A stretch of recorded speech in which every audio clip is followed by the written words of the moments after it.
Seorang ibu yang datang ini riwayat dengan sebelumnya dia pernah keguguran ya, tapi masih dalam bulan ini. Dan pada saat dia kebetulan ke luar negeri,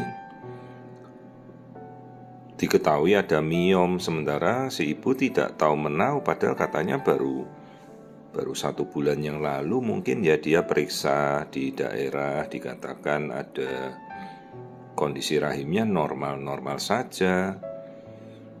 Jadi yang saya bingung yang mana yang benar gitu. Terus akhirnya begitu saya periksa, loh di dalam rahimnya miomnya kok besar-besar. Nah sementara ini kan kita lihat indung telurnya sisi kanan ya, telurnya banyak tapi belum ada yang besar, nih telurnya masih kecil-kecil semua. Ya ini suatu karakteristik dari ovarium polikistik ya, karena kelebihan estrogen maka dia bisa membuat juga pertumbuhan miom itu semakin bertambah besar ya.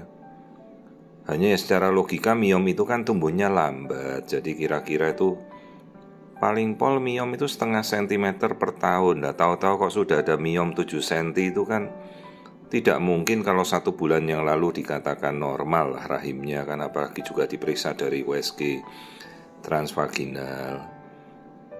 Karena kalau 7 cm, 0,5 cm bertumbuh artinya miom itu sudah ada dari 14 tahun yang lalu. Logikanya demikian.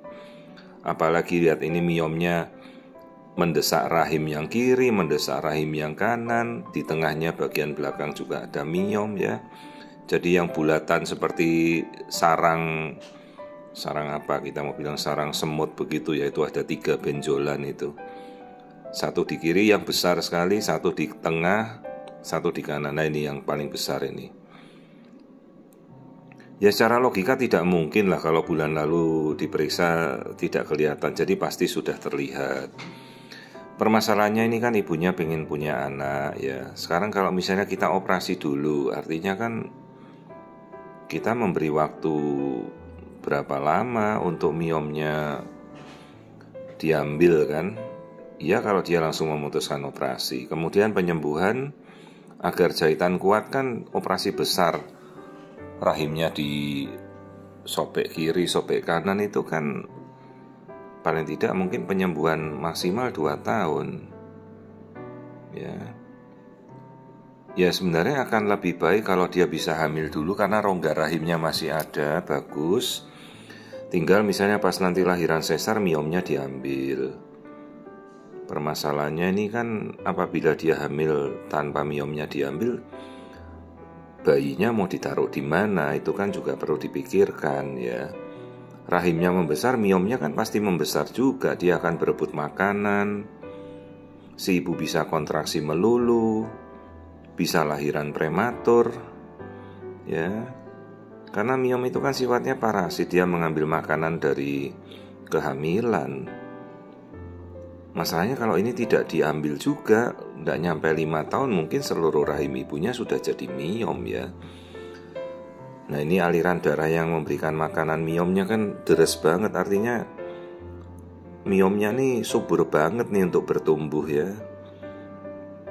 Ya ini dilematis antara kita mau ambil miom dulu kalau dia tidak rencana hamil, atau dia mau coba program hamil dulu, sambil hamil miomnya membesar bersama dengan bayi, terus kalau nanti sesar baru diambil bareng-bareng, atau bagaimana ya. Sekarang keputusannya kita kembalikan pada si ibu ya.